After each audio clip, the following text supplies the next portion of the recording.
Let's do a couple more examples of developing recurrence relations. In this first one, we're going to consider the number of ways to climb a staircase of n stairs by taking steps of 1, 2, or 3 stairs at a time. So any sequence of those would be allowed that add up to n. And we'll start off by defining what an is. This is always an important thing to do here. I've already built this into the description. Let an be the number of ways to climb a staircase with n stairs by taking steps of 1, 2, or 3 stairs at a time. And so I'm considering the order in which we take these different size steps will matter as well.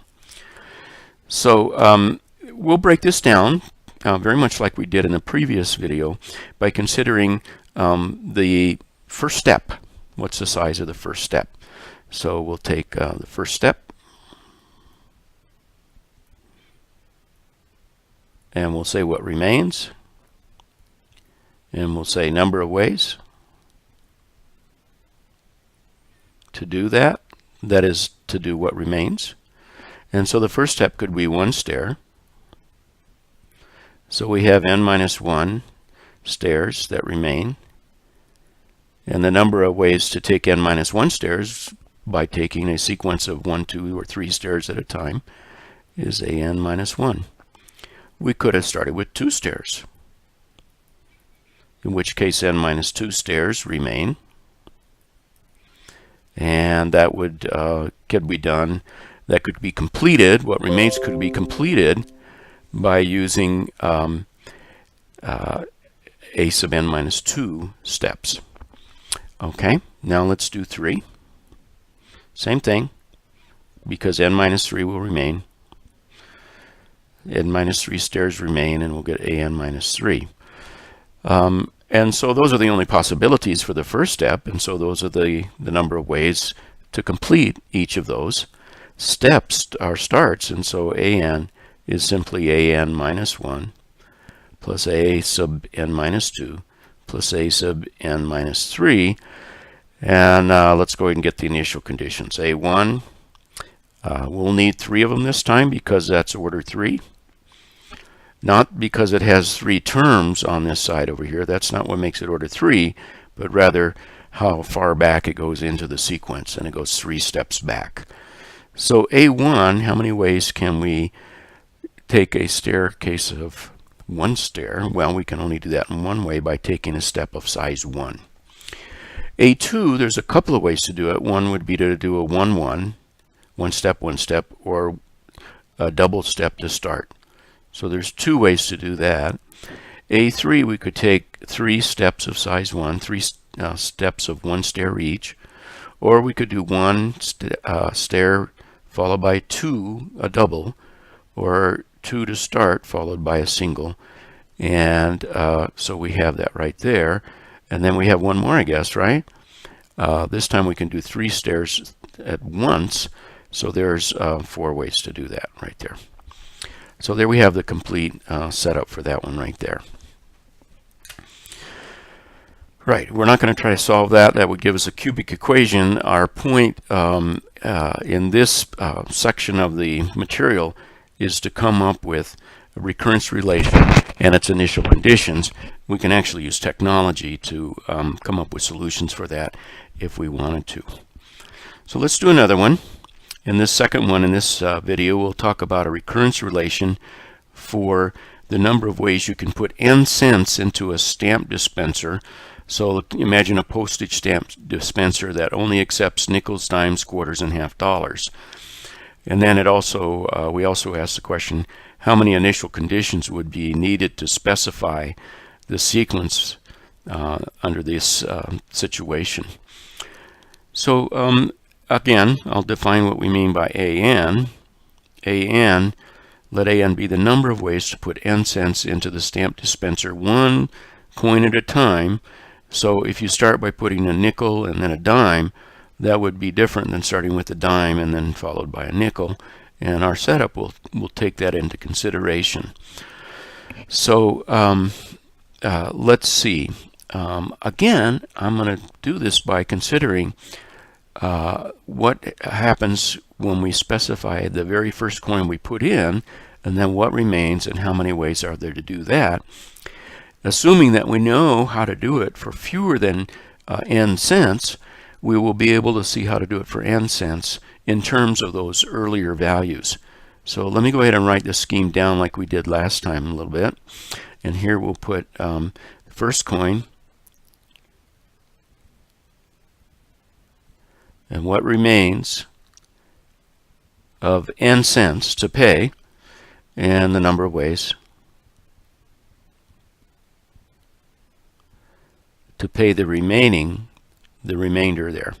So let me just put a little underline there, and we can start with the nickel. We can start with a dime. We can start with a quarter, or we can start with a $0.50, a 50-cent piece. And what remains will be n minus 5, n minus 10, n minus 25, n minus 50. And the number of ways would be a sub n minus 5, a sub n minus 10, a sub n minus 25, a sub n minus 50, like so. Well, so if we start with a nickel, then the number of ways to complete the payment for n cents is a sub n minus 5 ways to do that, and so forth on down the line. So the number of ways to pay n coins is simply the sum of these numbers right here, because we would start with one of these, exactly one of those amounts right here. In other words, the recurrence relation is an is equal to a sub n minus 5 plus a sub n minus 10 plus a sub n minus 25 plus a sub n minus 50. So there it is right there, and I'm not going to try to get the initial conditions, not in this form at least. If you think about that, how many initial conditions do you need? Well, this is order 50. We would need 50 initial conditions. Well, that seems pretty tedious, so let's not do that. But before we leave it, let's think about one other way we can imagine this, because since the machine only accepts these coins here, it really is only accepting amounts that are multiples of 5. So we could have actually done something a little different, saying n is equal to 5 times k. So k here actually refers to the number, of 5-cent amounts. So k would be, if the total amount was 55 cents for a stamp, k would be 11. We need 11 5-cent amounts. Okay, they may not come just as nickels, right? They may come in some combination there. So in that case there, what we really have is that the scheme above would take the form first coin could be a 1 for a nickel, a 2 for a dime, a 5 for a quarter, or a 10 for a $0.50. So this is a nickel. Dime is 2 5-cent amounts, etc. Quarter and $0.50. Right? So those are the multiples of 5 cents. So here what remains is k minus 1, 5-cent amounts remain. We need k total. K minus 2, k minus 5, 5-cent amounts remain, because we've already paid 5 and we need 5 total, and k minus 10.